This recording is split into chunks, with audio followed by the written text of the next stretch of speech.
Është koha e intervistës së ditës. Me mua në studio është ish ambasadori Muhamet Halili. Mirëmbrëma dhe mirë se erdhët, ambasador. Mirësujgjej, falenderoj për ftesën. Në minutat në vazhdim do të bisedojmë për zhvillimet politike këtu brenda, por dhe procesin integrues të vendit drejt Bashkimit Evropian. Fillimisht do të nisim me një letër që Këshilli i Ambasadorëve, aty ku bëni pjesë edhe ju, e përshëndeti këtë nismën e re që doli nga samiti i fundit i liderëve, që ka të bëjë me vendet kandidate që përfitojnë nga Bashkimi Evropian para se të bëhen antare të plotfuqishme. Çfarë nënkupton kjo dhe çfarë përfiton Maqedonia nga kjo nismë e vendeve të BE-s? Unë konsideroj se kjo nismë mes tjerash ishte edhe si rezultat i një kërkese që liderët ballkanik Vučić dhe Rama ja dërguan BE-s disa javë përpara, ku ata kërkonin që mos respektohen më procedurat e rregullta të antarësimit të vendeve të Ballkanit Perëndimor, por madje të gjehet një fazë lehtësuese kalimtare. Këtë BE ka përmendur disa herë dhe ka ofruar disa herë, por nuk kanë rënë dakord të vendet kandidate që të ecin asaj rruge, duke pretenduar se kanë bërë një rrugtim të gjatë edhe janë afër antarësimit të plot në BE. Në rastin tonë, ata që ishin kompetent për të caktuara jemi larg, jemi afër, thonin se vendet kandidate më afër për të antarësuar janë Malezi edhe Shqipëria, sepse konsideronin se i kanë përmbushur të gjitha kriteret dhe reformat e kështu me radhë. Por, sikur të ishte ashtu, Rama nuk do të ulej të shkruante një letër dhe të kërkonte unë më faktikisht u bëra vend antar, po ju si doni dhe pak të shkurtoni këtë, para 2027-ës, 2030-ës, por diçka më herët të bëjmë. Edhe kjo neve si Këshilli i Ambasadorëve në nxiti që ta japim edhe ne mendimin tonë, sepse vendi ka ngecë në një rrugtim, edhe shkak për të ngecë këtë rrugtim, thonë oponenca politike, kundërshtarët politik, se qenë kanë ndryshimet kushtetuese, ku bullgarët do të jenë pjesë e kushtetutës. Po, kur jemi tek ndryshimet kushtetuese, Halili, qeveria refuzon të hapë këtë procesin e ndryshimeve kushtetuese, përkundër faktit që mesazhet nga Brukseli janë shumë të qarta. Përpos reformave nevojitet edhe ndryshimi i kushtetues. Si e interpretoni këtë qëndrim të Mickoski që nuk lëviz nga qëndrimi i tij? Unë vetë personalisht konsideroj se ai ka të drejtë, për arsye se nuk jam shumë i sigurt BE-ja a e ka pretekst ndryshimin e kushtetues, apo e ka një kriter i cili është real dhe i cili duhet bëhet patjetër. Nëse e ka pretekst se duhet ta përmbushni këtë, edhe pala tjetër ka qëndrim të rrep se nuk e bëjmë këtë, për arsye se nuk kemi besim, se njerë na mashtruat me premtimin për në NATO, edhe thash, po qëse edhe një herë i detyrojmë qytetarët të dalin në referendum, ose ne të bëjmë në lëshime të atilla, e ju nuk na kundër përgjigjeni me oferta reale edhe benefite reale, atëherë ko t'i bëjmë këto ndryshime. Unë vetë konsideroj se ne si shqiptarë nuk duhet shumë të gëzohemi ndryshime kushtetuese për integrimin e bullgarëve në kushtetut, ose jo, sepse ajo hapet një dimenzion tjetër të politikë bërjes në Maqedoni. Nuk jam asesi kundër asaj që janë disa etnikumet përfshirë aty, të përfshirë edhe bullgarët edhe kroatët edhe tjerët, mirë po sa herë që në Maqedoni kemi bërë tentim që të ndrojmë disa klauzula të marrëveshjeve që i arrim, ndash marrëveshje për kushtetutën në vitit 91 që ishte, ndash marrëveshja e Prespës, tash e Ohrit, gjërat ndryshojnë dhe nuk rinë aty. Edhe cili është benefiti i jonë. Pse po thoni për shqiptarët është çfarë mund të humbin shqiptarët nga ky ndryshim i kushtetutës? Nuk mund të them çka mund të humbin, po them çka nuk do të fitojnë. Nuk do të fitojnë për arsye se një debat i gjerë është bërë, edhe debat shumë i madh kur kemi sjell kushtetutën në 91-shit, si të definohet shteti. Një debat shumë i gjerë dhe shumë i madh është bërë madje edhe gjatë marrëveshjes së Ohrit, ku ne, gjithë ata që merrnin pjesë, u dakorduam që Maqedonia të jetë një shtet i qytetarëve të barabartë.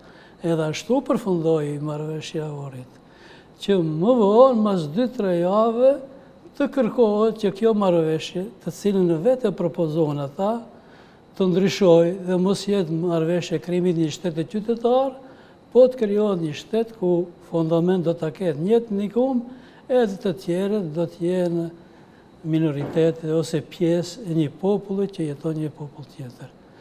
Ne me këtë rast pozitën tonë kemi të papëlqyeshëm në preambull. Pra gabimi është bërë në 2001 në marrëveshjen e Ohrit, sipas asaj që po thoni. Ne nuk bëm gabime në 2001. Në 2001 shumë qartë i definuam, madje vetë Pala Maqedona se propozoi që të jetë shtet qytetar. Ne në bisedat që i kemi pas me diplomatin gjerman Gerd Arens për 92 deri 94, edhe ajo shkruan në librin e tij, ku thotë se një debat i madh u bë si do të definohet Maqedonia të ardhmen si shtet. Edhe pozita shqiptarëve në të, thotë disa mendonin kështu, disa mendonin ashtu, disa mendonin krijimin e një shteti të përbashkët me Shqipërinë, kështu me radhë, më në fund thotë vendosëm që të krijojmë shtet qytetar. Por Pala Maqedonase që ishte bashkëbisedues me ne, në fund nuk e nënshkroi atë marrëveshje që e negociuam prej vitit 92 deri 94. Edhe tash, Pala Maqedonase që negocioi me ne marrëveshjen e Ohrit, edhe pse e pranoi propozimin e tyre që të krijohet një shtet qytetar, më vonë e kushtozoi, vetë të kryetari Kuvendit Andov e kushtozoi se po që se nuk bëhet një dallim midis kombit Bartës e të tjerëve, nuk do të avën në rendite këtë çështje. Edhe ndërhyri komuniteti ndërkombëtar, ndërhyri edhe forca tjera politike që qëndronin pas në shkrimit të asaj marrëveshje. Dhe kjo është bërë lëshimi. Ne si PPD atë nuk e pranuam fare. Mirë po, presioni i madh që u bë nga të gjitha anët, qoftë nga forcat politike në Kosovë, në Shqipëri, nga forcat e opozitës këtu, u krijua që atë preambull të shtetit qytetar ta zëvendësojmë me shtet gjysmëkombëtar. A ishte i pranueshëm ky model edhe për përfaqësuesit politik të ushtrisë çlirimtare atë kohë? Po, pikërisht ata këmbgulnin atë dhe ata sugjeronin, ne i kushtozuam ata që ata të dalen me një deklaratë në opinion edhe të thonë se ne e përkrahim këtë zgjidhje.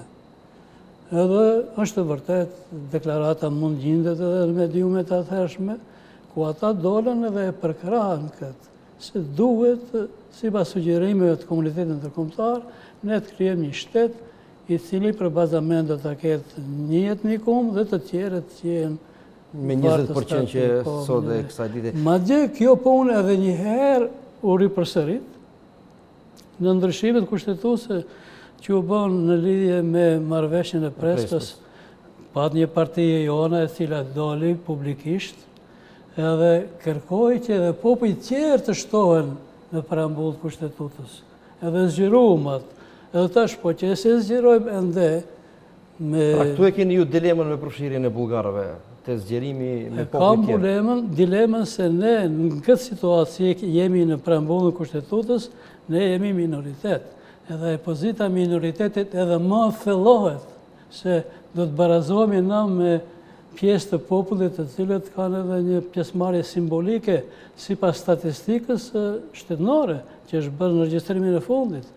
Edhe ne me 29.8% sa oficialisht. Do të barazohemi me ata që janë 1%. Do të barazohemi me ata që ose edhe nuk janë edhe 1%. Si e shihni zgjidhjen, zotëri Halili, për gjithë këtë proces, për shkak se nëse Mali Zi, themi dhe Shqipëria janë paka shumë afër integrimit vendit, dhe nëse ne ngecim në këtë aspekt, si e shikni zgjidhjen, rrugdaljen për integrimin e vendit në Bashkimin Evropian? A duhet ndoshta edhe faktori politik shqiptar që është në koalicion me Miskovskin të ushtrojë një farë presionit deri tek ai? Të gjithë duhet të ushtrojnë presione, por të ushtrojnë vetvetes presione. Opozita duhet të ushtrojë vetvetes presione që të fillojë lufta e vërtet, që duhet të bëjë natyrisht opozita, kundër korrupsionit dhe krimit të organizuar, sepse nuk është kusht vetëm bëni ndryshime kushtetutare dhe gjëra tjera leni anën shkret.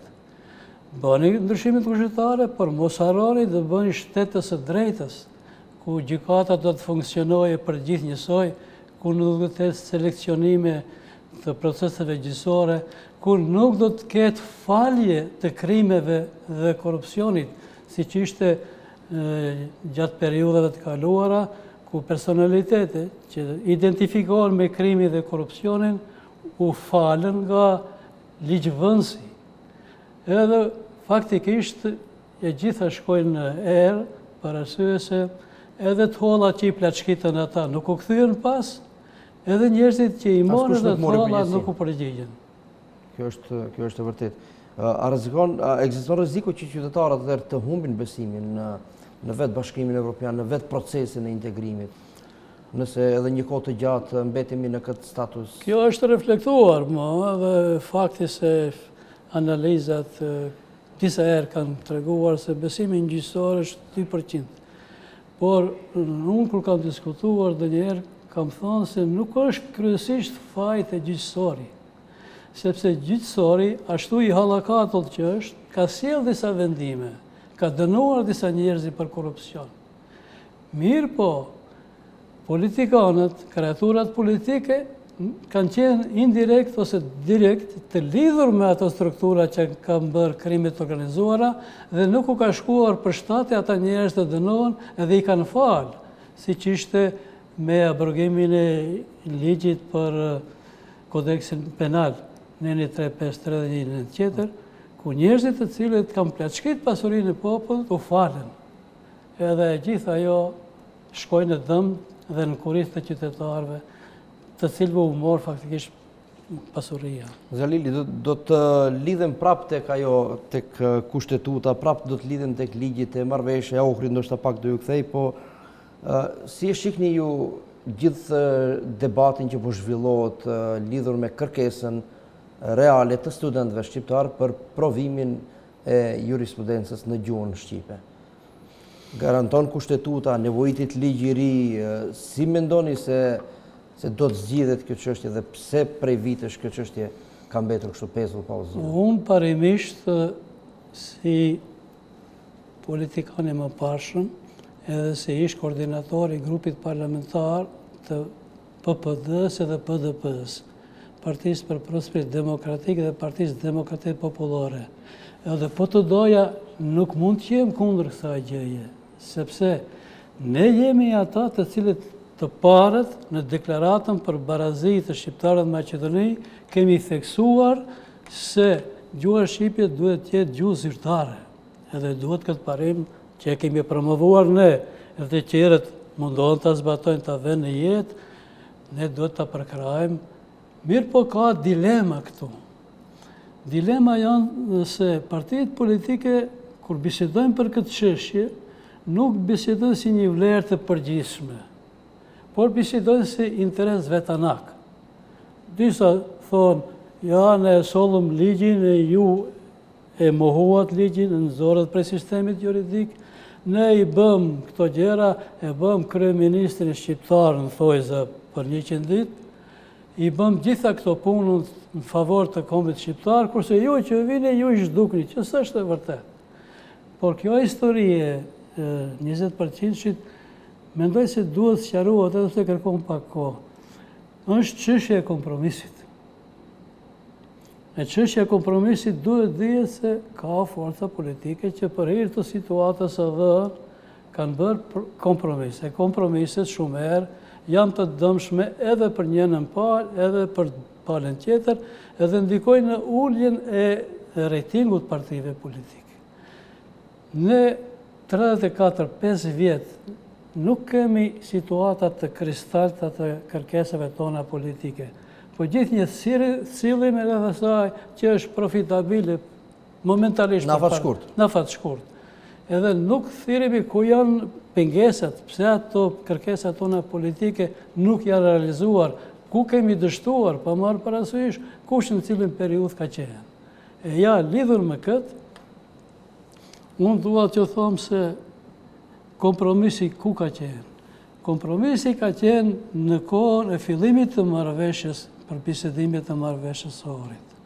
Sepse ne atëherë kemi pas një të mirë shumë të madhe, dy partit konfrontuara me Zvedi, PPD dhe PDSH-ja, më në fund, me qëndrime diametralisht të kundërta për fillimin e luftës për të cilën askush nuk na pyeti nga strukturat udhëheqëse të konfliktit, por kishim obligim ligjor kushtetues që të gjejmë zgjidhje.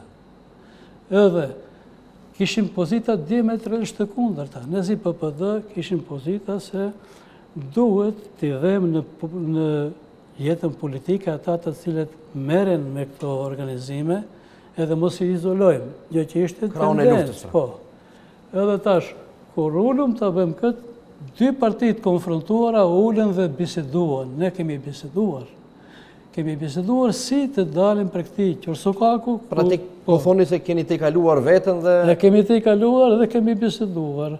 Edhe kemi pas një ekip negociues. Ajo ka qenë ekipi negociues i PDSH-s dhe PPD-s. Apo i mungon zotëria Lili ky vullnet sot partive shqiptare? Pikrisht këtu është problemi. Edhe kemi bërë një ekip negociues. Ekipin e ka udhëheqë Xhevdet Nasufi, ish ministri drejtësisë. Ish Zavendës kryeministër, nga ana jonë Nasir Dyberi. Por ne të dy partitë edhe kemi bërë platformën. Edhe kur ka ardhur të fillojnë, kemi bërë përgatitje, jo vetëm ne, edhe Maqedonët, e thirrën në Badenterin të na tregojë se si kjo çështja është zgjedhur në vende të tjera. Kemi biseduar me ta, kemi biseduar veç pala Maqedonas edhe pala shqiptare. Edhe më një fund, përfaqësuesit ndërkombëtar kanë paraqit një propozim draft për zgjidhjen e problemit. Ai propozim draft nuk ka qenë në favorin tonë dhe ne kemi refuzuar. Atëherë kemi dalë ne me propozim draftin tonë. Në propozim draftin tonë, mas shumë kërkesave, dy kanë qenë kryesore. Pozita juridiko-kushtetuese e gjuhës shqipe edhe pozita policisë lokale. Në atë kohë, kur Leotar dhe Pergju dolën në opinion se është e kapshme për ta, sepse pala shqiptare kishte bërë disa lëshime gjatë bisedave, është e kapshme që ata të propozojnë që gjuha shqipe të jetë gjuhë e dytë zyrtare. Sa e publikuan ata këtë, u masovizuan të gjithë Maqedonas, mbi 500 intelektual Maqedonas dha nënshkrimet kundër kësaj kunde. Kjo problematizu shumë. Trajkovski, si një koqiri këtyre, kërkoi për presidentit Bush që këtë punë të ndalje, se si pas ti është fundi Maqedonisë, prishet Maqedonia, edhe erdhën deri këtu. Ishte kërkesë e tyre që mos gjuha shqipe, gjuha e jonë, si gjuha e dytë që do të ishte në kushtetut, mos e mërtohet me emrin gjuha shqipe, sepse si pas tyre, ajo krijonte një sistem federativ. Ne insistojmë në tonë që pa tjetër të emrohet, unë ndërprejmë bisedat. Me 28 qershor, pas një kohë të gjatë, deri me 14 korik, kur është dita kombëtare e Francës, ka qenë të ngrira punët. Nuk ka biseda, por ka testimin e përkuluare, cila parti është afërt me këtë të ndikohet, të shifë, a mund të i kalohet kjo punë? Ku mund bëhet kompromisi? Ku mund bëhet kompromisi? Edhe më në fund, basi Pergju ishte më i afërt me zotin Xhaferi, Leotari ishte më i afërt me mu, Solana më i afërt me doktori Meri, në kështu me radhë. Çdo kush e kishte atë Pergju e thret Arben Xhafer dhe i thot, po që se doni ju të vazhdojnë bisedat, duhet gjejmë një kompromis. Por po që se ju si parti politike shqiptare mi propozoni 2-3 çështje për cilave nuk të rish një dorë, unë do të mundohem të implementoj ato. Edhe du konsenzus përgjithshëm gjithë elementeve shqiptare. Mas 2 ditëve, ashtu si që shkruar vetë Perdju në këtë libër, fundi i leadershipit amerikan në Ballkan, shkon të Perdju dhe i thotë se po, kemi gjetë në një gjuhë përbashkët, kërkesa për cilën nuk tërhiqemi. Edhe i thotë, gjuha shqipe zyrtare, policia lokale, kështu me radhë. Edhe si rezultat i kompromiseve që i kemi bërë në atë, edhe që u kemi ndetë në basë, në kushtetut është amandamenti 5.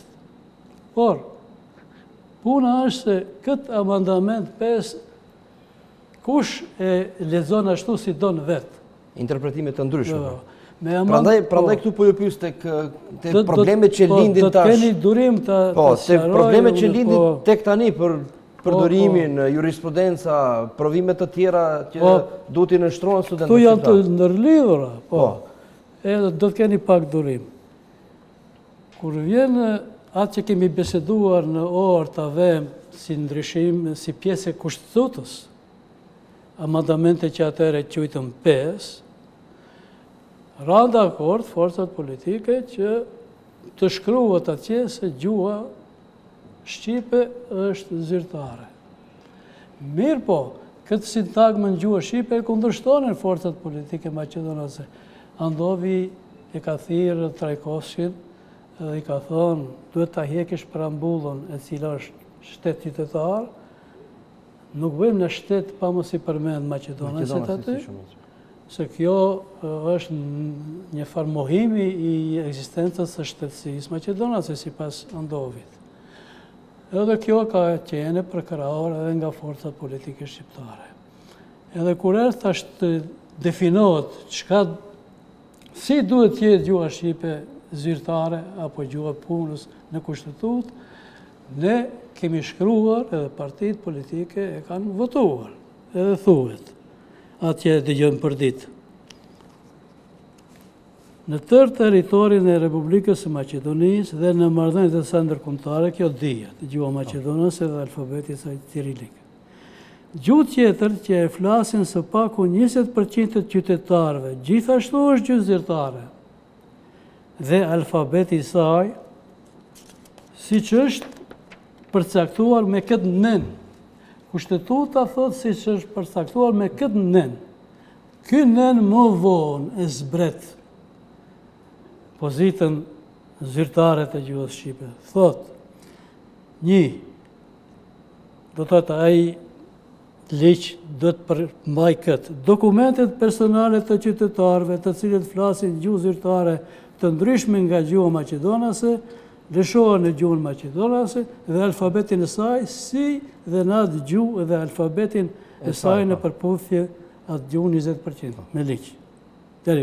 Thash, cili do qytetari cili jeton në njësinë e vetë administrimi lokal, në cilin së paku 20 tu e ulen ende pozitën në administrimi lokal, edhe ajo që është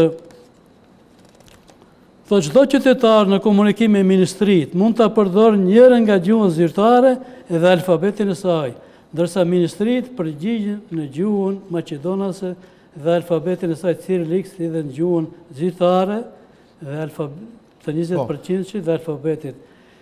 Këtë kanë marrë ato prej kushtetutës belge. Kësa i thonë gjuhë e lehtësimit, langue de facilitation.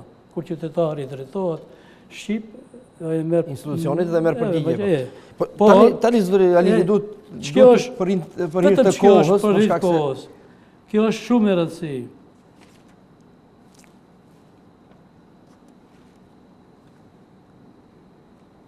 Si mendoni tani se duhet të zgjidhet... Këtu kemi, thotë...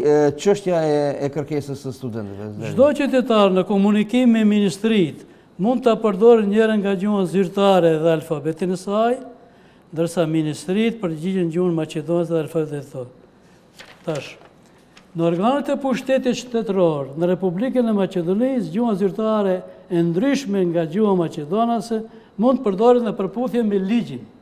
Përpara ishte në përputhje me këtë nen, tash është në përputhje me këtë ligjin. E ky ligj që ne kemi desh gjuha të jetë në përputhje me këtë ligjin, është ligji që Partia Shqiptare e kanë votuar në 2018 edhe ka hyrë ligjin në fuqi në 2019. Atëherë, do të kemi pas 1 vjet pa u, sepse ish kryetari nuk e nënshkruan të ligjin. Juridikisht ligj ka, ligj ekziston, se e ka aprovu parlamenti, por ligji është desh të zbatohet, se ligji ka pas edhe klauzule. Me thatë, Zdrjalili, ligji i jurisprudencës është miratuar pas miratimit të ligjit për gjuhët. Ligji i jurisprudencës është miratuar... Dhe në ligjin për jurisprudencë nuk figuron, nuk është bërë fare harmonizimi i ligjit për përdorimin e gjuhëve. Neni i 23 e përcakton atë. Në afat për 1 viti, dispozitat e ligjeve të tjera harmonizohen me dispozitat e këtij ligjit të gjuhës. Këtu ka edhe një dispozit që sekretariati për jurisprudencë pranë qeverisë ose me qëllimi ka lëshuar, ose nuk ka dësht, sa dësht të stopoj disa gjëra. Me cilin ligj do të harmonizohet tash ligji për përdorimin e gjuhës së 20% shqip. Se ne s'kemi ligj për gjuhën shqipe. Kemi ligj të cilin e flet në komunitet 20%. E tash me cilin ligj duhet harmonizohet ky ligj? Në kohën kur ne kemi ligj për përdorimin e gjuhës maqedonase. Dhe nuk ka ligj që thot precis për gjuhën shqipe s'kemi. Edhe këto lëshime që i kemi bërë ne, këto e kushtojnë sot shtrenjt, edhe ja hodhim topin. Jo, ne e kemi bërë, tjetër se kemi bërë. Ne kemi pas shansë si parti politike. Në kohën kur Zaevi ishte i interesuar jetësisht që Partia Shqiptare ta votojnë marrëveshjen e Ohrit, se kishte dhënë obligimin ndaj komunitetit ndërkombëtar, ai neve na gënjeu. Në tha, nuk ka problem, vajzi jeme flet shqip, nuk ka problem, unë flas shqip, por ju tash do të fokusoni vetëm në votimin e ligjit për ndryshimin e emrit të shtetit. Më vonë, prapë të kthehemi në kërkesën juaj. Edhe këto gjëra tash nuk është koha ta diskutojmë këtë, na kanë lënë neve këtu ku jemi. Tash ato pasoja i marrin tjerat. Sipas meja e që thatë ju, nuk ka dilema fare a duhet ata studentë të japin provimin gjuhën anëtare, sepse në kushtetut më e kemi të garantuar edhe arsimin sipëror në gjuhën shqipe. Edhe ajo ka kryer arsimin sipëror në gjuhën shqipe. S'ka nevojë ne tash të pyesim a mundet ai edhe provimin përfundimtar të hapë shqip apo jo. Por duhet të ulen me zveti të shohin kush ku gabua, t'i marrin gabimit kretë se cili pjesën e vetë gabimit, edhe mos kritikojnë tjerët, ne e bëm ju e zhdukët, se puna të regon se s'kanë bërë diçka për të zhduk dikush. Zdrjalili, ka që ishim kohë për këtë intervist, falenderoj shumë për kohën që ndatë jeni pjesë e Lajmeve Analisa. Shikues të nderuar, ne vetëm pas pak do të vazhdojmë me informacionet të tjera.